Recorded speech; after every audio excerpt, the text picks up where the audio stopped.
नमस्कार, आगाज टाइम्स देख रहे हैं आप। मैं हूं आपके साथ पलक शर्मा।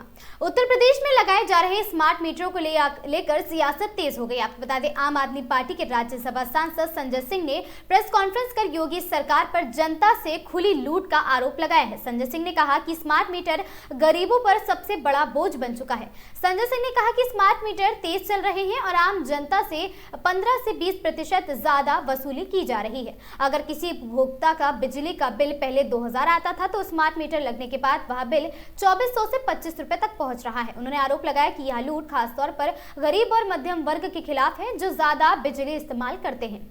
इससे और ज्यादा पैसे वसूले जाते हैं। संजय सिंह ने खुलासा करते हुए कहा कि प्रदेश में अब तक करीब 12 लाख घरों में स्मार्ट मीटर लगाए जा चुके हैं और इसके लिए 8 साल का कॉन्ट्रैक्ट किया गया है। सरकार का लक्ष्य 40 लाख घरों में स्मार्ट मीटर लगाने का है। और साथ ही संजय सिंह ने कहा, ये पूरा सिस्टम तुगलकी फरमान की तरह है। जब सरकार चाहे बिजली काट दे, जब चाहे जनता से पैसा वसूल लेती है। सवाल ये है कि 959 करोड़ रुपए की वसूली किसके कहने पर हो रही है और इसके लिए जिम्मेदार कौन है। और साथ ही प्रीपेड स्मार्ट मीटर सबसे बड़ा खतरा है। जैसे ही पैसा खत्म होगा, घर की बिजली अपने आप कट जाएगी, गरीब आदमी अंधेरे में रहने को मजबूर हो जाएगा। क्या यही जन कल्याण है? संजय सिंह ने कहा, स्मार्ट मीटर से और सरकार से स्मार्ट मीटर योजना तुरंत रोकने और साथ ही जनता से की गई अतिरिक्त वसूली की जांच की मांग की गई है। अब देखना होगा कि योगी सरकार इन गंभीर आरोपों पर क्या जवाब देती है। को लूटा जा रहा है और ये बात मैं इसलिए कह रहा हूं कि 2018 में जब 2G का स्मार्ट मीटर लगाया गया, उस वक्त भी लोगों ने विरोध किया था और साफ तौर पे ये कहा था कि भाई ये स्मार्ट मीटर तेज चलते हैं, ज्यादा पैसे की वसूली गरीब आदमी से की जाती है या जो भी बिजली का उपभोग करते हैं उनसे ज्यादा पैसे की वसूली की जाती है और करीब करीब 15 से 20% ये स्मार्ट मीटर तेज चलते हैं। यानी कि अगर किसी का बिजली का बिल 2000 रुपए महीने आता है तो स्मार्ट मीटर लगाने के बाद 2400-2500 रुपए उसको देना पड़ेगा। इसके अलावा भी बहुत सारी विसंगतियां इस स्मार्ट मीटर को लेके हैं।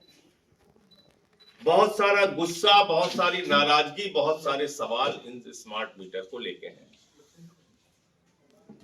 अक्टूबर 2018 में जब इसको लगाया गया 2G स्मार्ट मीटर, करीब करीब 12 लाख घरों में यह स्मार्ट मीटर लगाया गया और 8 साल का कॉन्ट्रैक्ट किया गया। यानी कि ये स्मार्ट मीटर जो लगाया जा रहा है ये 8 वर्षों तक चलेगा। और यह भी कहा गया कि ये स्मार्ट मीटर जो है वो 40 लाख घरों में लगेगा। अब अचानक एक तुगलकी फरमान उत्तर प्रदेश सरकार का आया है, बिजली विभाग का आया है। वो कह रहे नहीं साहब, अब ये 2G नहीं, अब ये 2G सब हटाए जाएंगे, अब 4G मीटर लगाया जाएगा। अब ये 2G हट जाएगा, अब ये 4G मीटर लगेगा। तो आपका जब भी मन हो रहा है, जैसे भी मन हो रहा है, आप इस प्रदेश की जनता को लूटने में लगे हुए हैं। 959 करोड़ रुपए प्रदेश की जनता की गाढ़ी कमाई का पैसा वो किससे वसूला जाए, किससे मांगा जाए, कौन इसके लिए जिम्मेदार है? आप टेंडरिंग करते हो 8400 रुपए की और टेंडरिंग करने के बाद वो मीटर लगाते हो, टेंडर करते हो 8415 रुपए के हिसाब से और मीटर लगाते हो 6016 रुपए के हिसाब से। ये देखिए आप, इसमें आपने घपला किया, घोटाला किया और अब आप कह रहे हैं वो 2G का मीटर बदला जाएगा, 4G लगाएंगे। अरे भैया, 2018 में ही 4G लगा देते। पहली बात तो स्मार्ट मीटर क्यों लगा रहे हैं? और ये प्रीपेड स्मार्ट मीटर का जो संकट है वो कितना बड़ा होने वाला है, आप अंदाजा लगा सकते हैं कि इसमें जैसे ही पैसा खत्म होगा आपके घर की बिजली खत्म हो जाएगी। पैसा खत्म, बिजली खत्म। आप अंधेरे में रहने के लिए मजबूर होंगे। भीषण गर्मी हो, आपके बच्चे रोते हो, बिलखते हो, चीखते हो। मई जून के महीने में जब भीषण गर्मी पड़ती है, पैसा अगर आपका खत्म हो गया तो आपकी बिजली गुल, आपके बच्चे रोते रहे फिर। और दूसरा इसमें सबसे बड़ी विसंगति क्या है, भाई बिजली एक दाम में खरीदती है ना सरकार, 5 रुपए यूनिट, फिर आपको 6 रुपए 7 रुपए यूनिट बेचते हैं, 4 रुपए यूनिट, लेकिन आपसे तो एक फिक्स रेट लेते हैं वो। अब इसमें प्रीपेड में क्या है, टाइम के हिसाब से आपसे वसूली होगी। ये पीक आवर है तो पैसा ज्यादा देना पड़ेगा, किसी समय पीक आवर नहीं है तो पैसा कम देना पड़ेगा।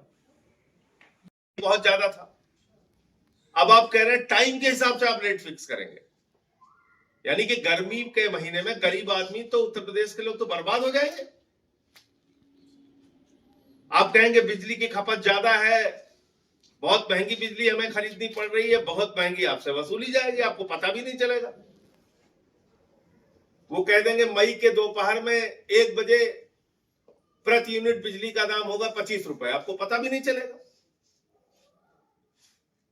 जून के महीने में दोपहर में बिजली का दाम होगा 40 रुपए यूनिट, आपको पता भी नहीं चलेगा, आपके पास उससे कट जाएगा, फिर आप रोते रहिए, लड़ते रहिए, दौड़ते रहिए।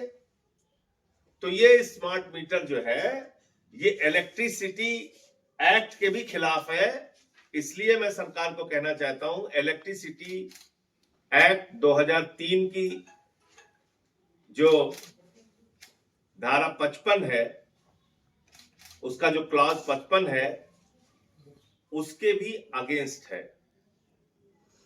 इसमें साफ तौर पे कहा गया है उपभोक्ता की अनुमति के बगैर, उसकी सहमति के बगैर आप किसी भी घर में स्मार्ट मीटर नहीं लगा सकते,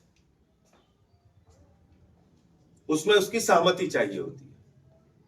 आप जबरन नहीं लगा सकते स्मार्ट मीटर।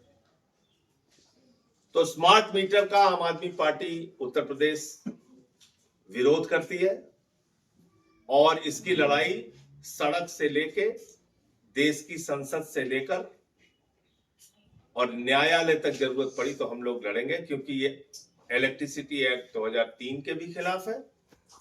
ये उत्तर प्रदेश की जनता से खुली लूट है बिजली के नाम पे, और ये आम आदमी के लिए एक बहुत बड़ा संकट है कि आप समय के हिसाब से पैसे की वसूली करेंगे कि जब आपको लगेगा गर्मी ज्यादा है तो बिजली महंगी कर दो, जब लोगों को जरूरत ज्यादा है तो बिजली महंगी कर दो, और अनाप शनाप वसूली लोगों से होगी। तो इसलिए हम लोग ये स्मार्ट मीटर का पूरी तरीके से हम लोग विरोध करते हैं। और ये 959 करोड़ रुपए का जो घोटाला स्मार्ट मीटर के नाम पे हुआ है, जो लोग इसके लिए जिम्मेदार हैं उनके खिलाफ कार्रवाई होनी चाहिए। टेंडर क्यों ज्यादा दाम में किया गया और क्या इसके पीछे के कारण है, किसको किसको हिस्सा मिला, कहां कहां बंटवारा हुआ, वो सारी चीजें स्पष्ट रूप से सरकार को बताना होगा। और हम लोग इसके विरोध में पूरे प्रदेश के अंदर आंदोलन भी करेंगे और एक बड़ा आंदोलन चलाएंगे, लंबे समय तक आंदोलन चलाएंगे। हम प्रदेश की जनता से बिजली के नाम पे लूट नहीं होने देंगे। मुझे इतनी बात कहनी थी। आपका कोई प्रश्न? सर, बीजेपी के प्रदेश अध्यक्ष अच्छी बात है, पंकज चौधरी जी को प्रदेश अध्यक्ष बनाया भारतीय जनता पार्टी ने, और मैं उनसे उम्मीद करता हूं कि जिस तरह से भारतीय जनता पार्टी और उसके लोग प्रदेश में नफरत फैलाने का काम करते हैं, एक दूसरे को भाई से भाई को लड़ाने का काम करते हैं, हिंदू मुसलमान की नफरत की राजनीति करने का काम करते हैं, उस पर वो अंकुश लगाने का काम करेंगे और अपने संगठन को भारत के संविधान के मुताबिक जनता के भले के लिए उसका विस्तार करके काम करेंगे। कोडिंग तबसरे में जो कार्रवाई हुई है अब तक, तो उससे आप संतुष्ट हैं? देखिए, सवाल ये है कि ये कोई एक दिन का मामला नहीं है, ये वर्षों का मामला है और इसमें ऊपर से लेकर नीचे तक तमाम लोग इसमें शामिल होंगे।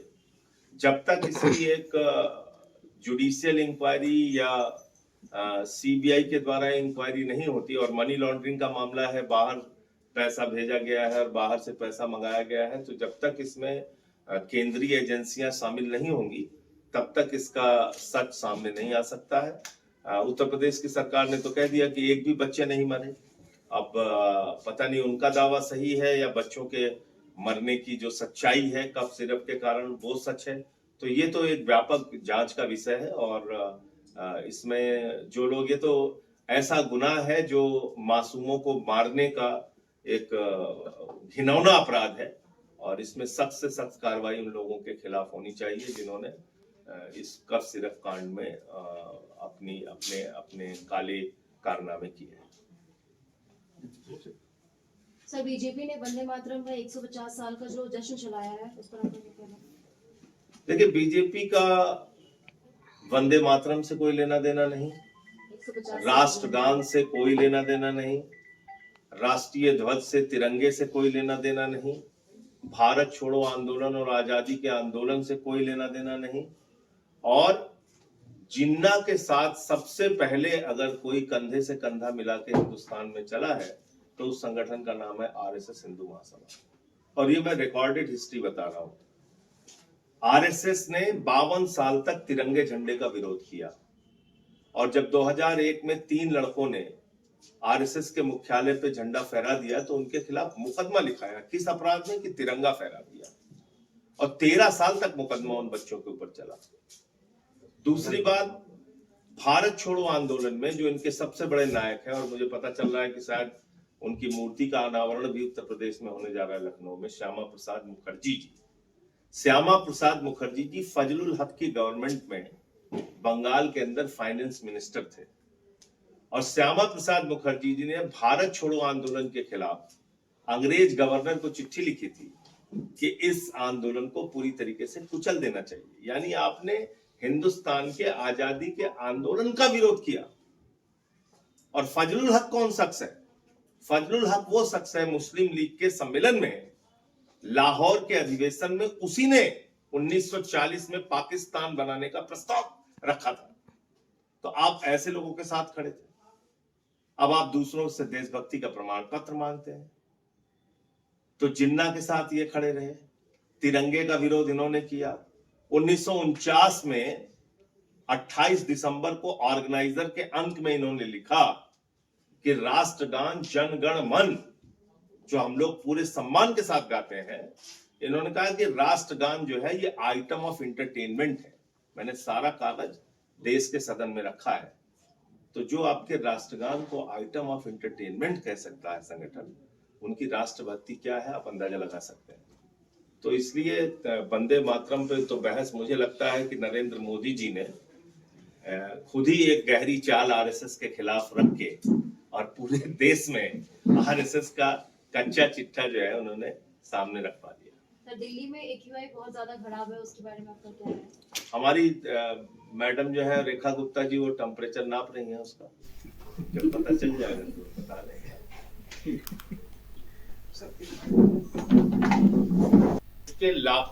इस खबर में बस इतना ही। ऐसी खबरों से लगातार जुड़े रहने के लिए बने रहें हमारे साथ और देखते रहें आगाज टाइम्स।